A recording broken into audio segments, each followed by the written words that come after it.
धम्मपद गाथा क्रमांक 395। आज दिनांक 14 फरवरी 2021। ये धम्मपद के गाथा की देशना तथागत भगवान बुद्ध ने गृद्धकूट पर्वत, राजगिरी का जो पर्वत था, उस राजगिरी के गृद्धकूट पर्वत पर साधना हेतु रहते समय तथागत भगवान बुद्ध ने इस गाथा की देशना कृषा गौतमी को उद्देश्य करके कही है। गाथा है, पंशुकुलधरं जन्तु किसं धमनी संथतं एकं वनस्मिं ध्यायन्तं तमहं ब्रूहि ब्राह्मणं एकं वनस्मि ध्यायन्तं तमहं ब्रूहि ब्राह्मणं ति। ये ब्राह्मण वर्ग में, धम्मपद के ब्राह्मण वर्ग में आई हुई गाथा है। एक समय जब तथागत भगवान बुद्ध राजगिरी के उस गृद्धकूट पर्वत पर विहार कर रहे थे, बड़े भिक्षु संघ के साथ बुद्ध राजगिरी में गृद्धकूट पर्वत पर रह रहे थे। और उस समय एक बार और ऐसा हुआ कि वहाँ रहते समय कृषा गौतमी को उद्देश्य करके ये गाथा की देशना तथागत बुद्ध ने की है। उस समय देवराज शक्र वो प्रथम रात्रि के प्रथम प्रहर में देवराज शक्र अपने देव परिषदों के साथ, अपने देवताओं के साथ वो तथागत भगवान बुद्ध के सामने आकर धम्म श्रवण के लिए गृद्धकूट पर्वत पर ये देवराज शक्र बैठे थे, जो धम्म श्रवण वो भी कर रहे थे। वैसे देवराज शक्र का बहुत बार भगवान बुद्ध को मिलने के लिए आने का ऐसा कई बार त्रिपिटक के ग्रंथों में उसका उल्लेख है। कई सूत्र में उल्लेख है कि देवराज शक्र तथागत भगवान बुद्ध को मिलने के लिए आते थे। तो इस समय ऐसी ही परिस्थिति वो थी कि देवराज शक्र अपने देवता परिषदों के साथ बुद्ध के सामने धम्म श्रवण करने बैठे हुए थे।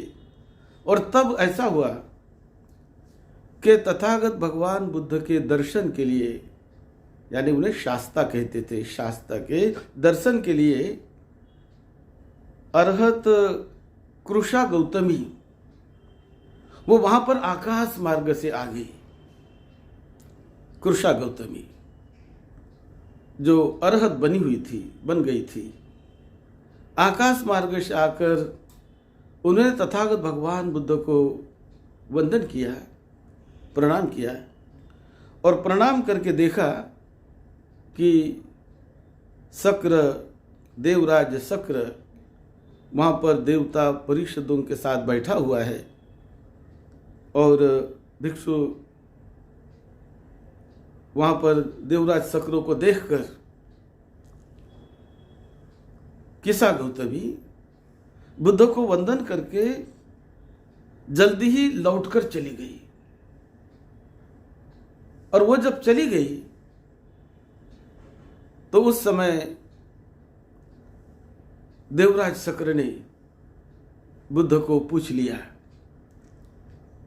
बुद्ध को पूछा कि भगवान, ये जो थेरी अभी आकर जिन्होंने वंदन किया आपको और वंदन करके ये चली गई, इसका क्या नाम है? ये कौन है? क्या नाम है इसका? ऐसा प्रश्न देवराज शक्र ने तथागत भगवान बुद्ध को पूछा। और वो जो कृषा गौतमी, उनके बारे में ऐसा था कि वो एक सर्वसामान्य परिवार की लड़की थी।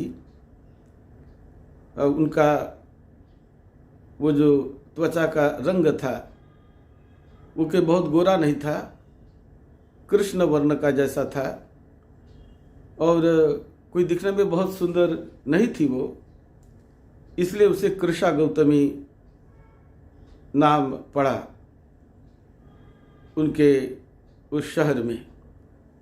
और कृषा गौतमी नाम से वो लोगों में, समाज में जानने लगी, जाना जाने लगी। लेकिन उनकी शादी हो गई। शादी के कुछ वर्ष बाद उनको एक पुत्र रत्न की प्राप्ति हो गई। तो जब उनको पुत्र हुआ तो बहुत बड़ा सम्मान उनके परिवार में बढ़ गया, रिश्तेदारों में बढ़ गया।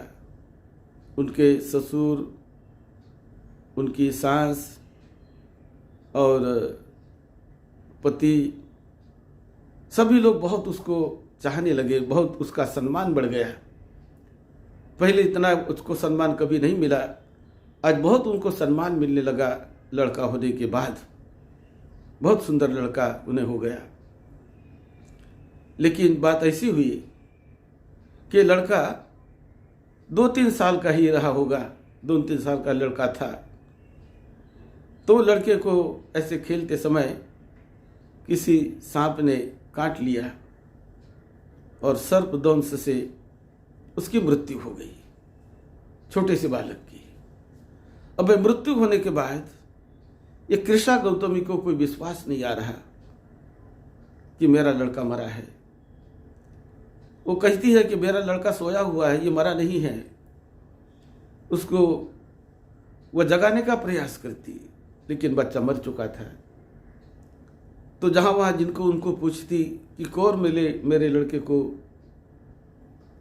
जगाएगा, ये तो सोया हुआ है, ये कैसे मर सकता है, ये सोया हुआ है।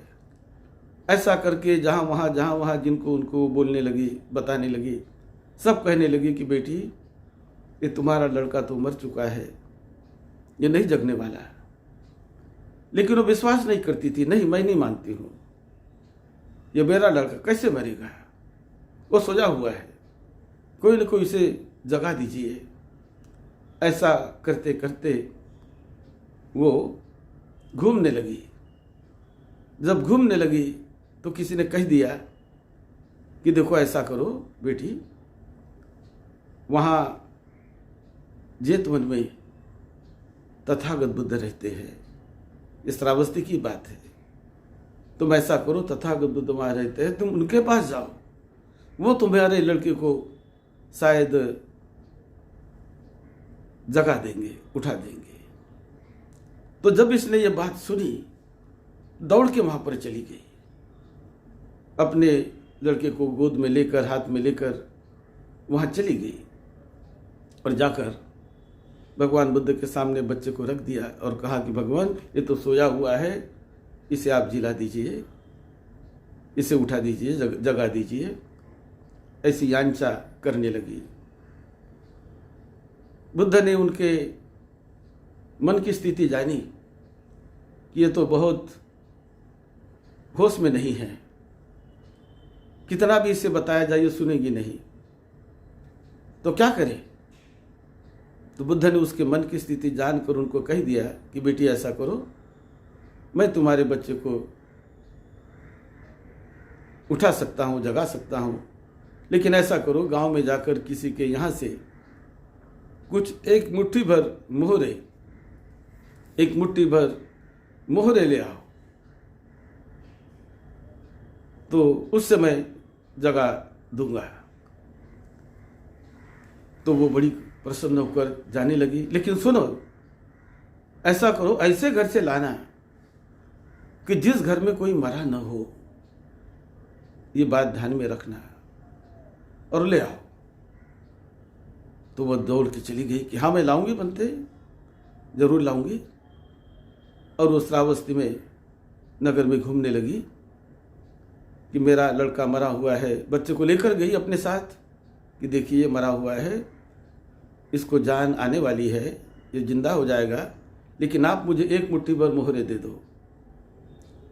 तो वो मांगने लगी घर से, घर घर में जाकर।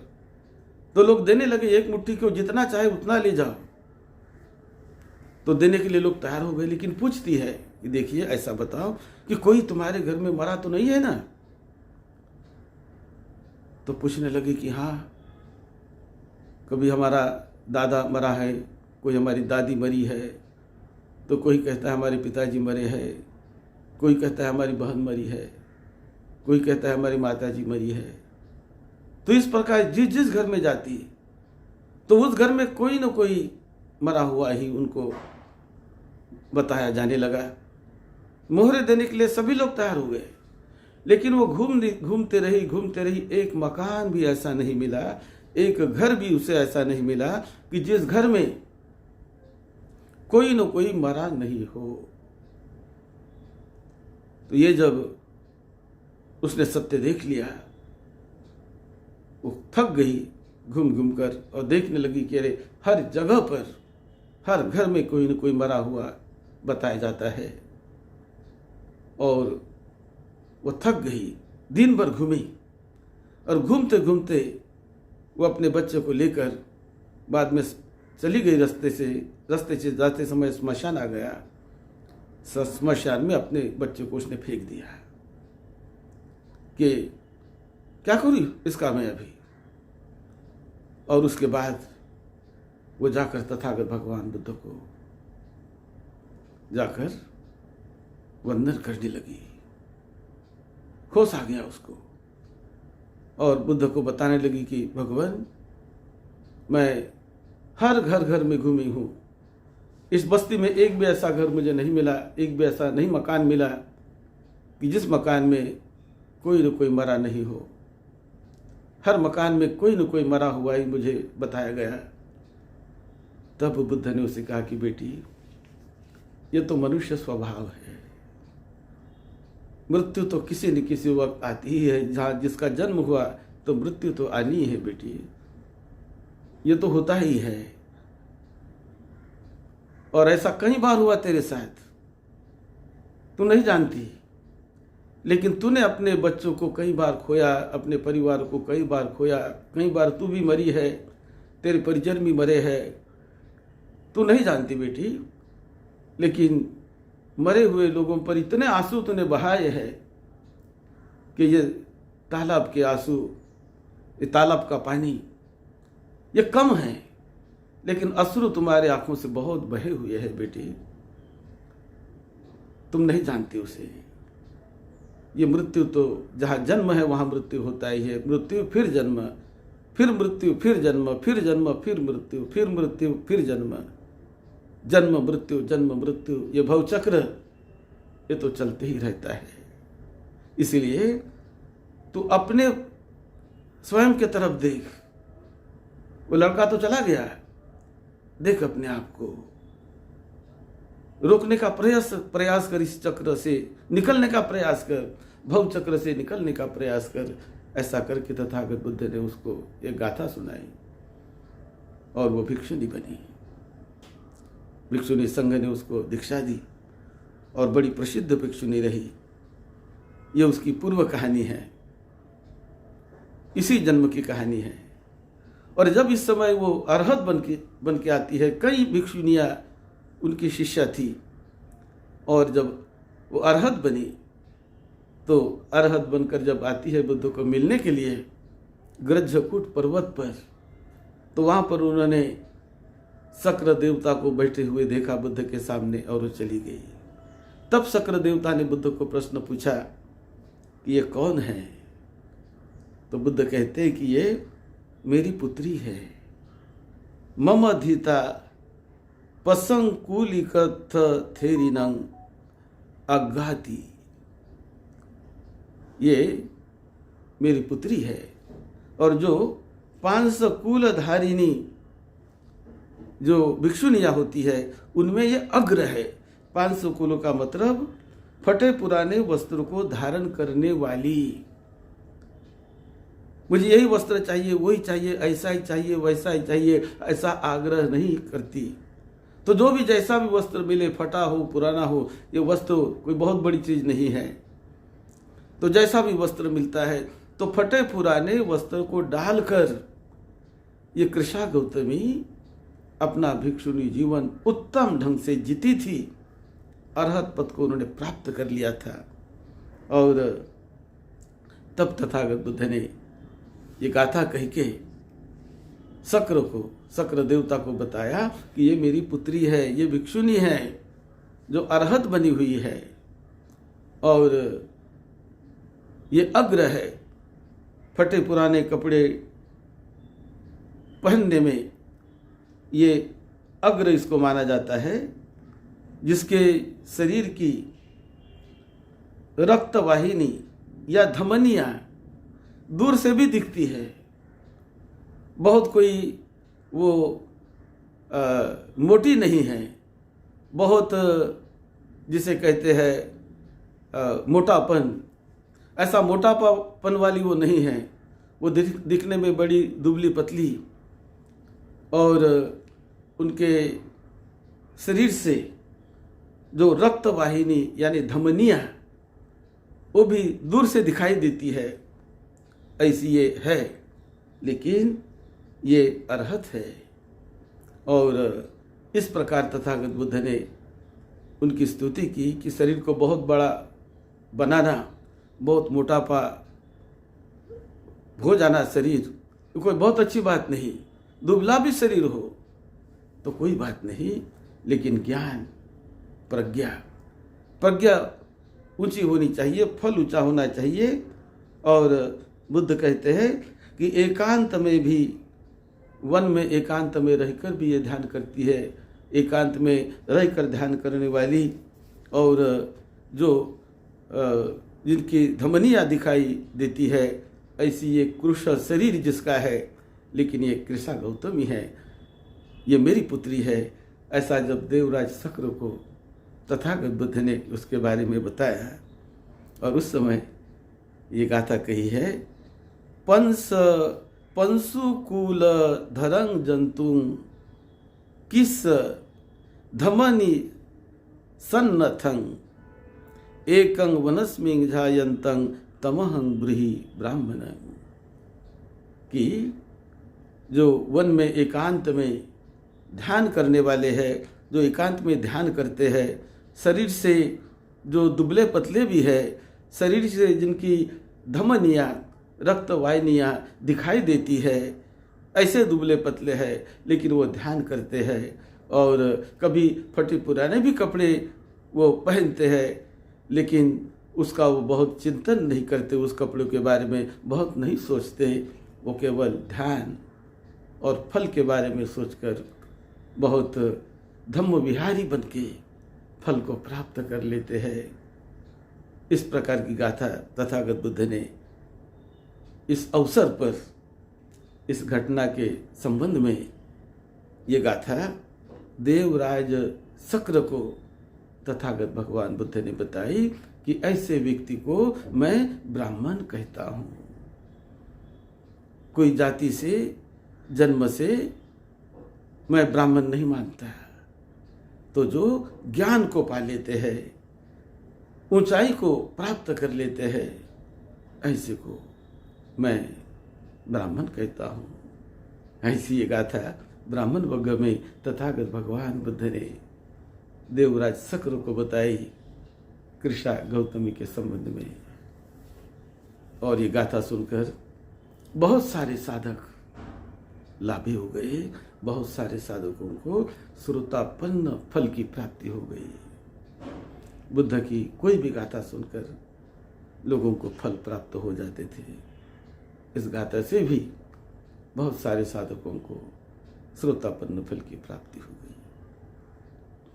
आप सबका मंगल हो, सबको निरोगत्व मिले, आपके परिवार के छोटे बड़े सभी को सुख शांति मिले। सबका मंगल हो, सबका मंगल हो। सद्धम्म की सेवा में, आपकी सेवा में डॉक्टर भदंत राहुल बोधी महाथिरो। आप सबका मंगल हो, सबका मंगल।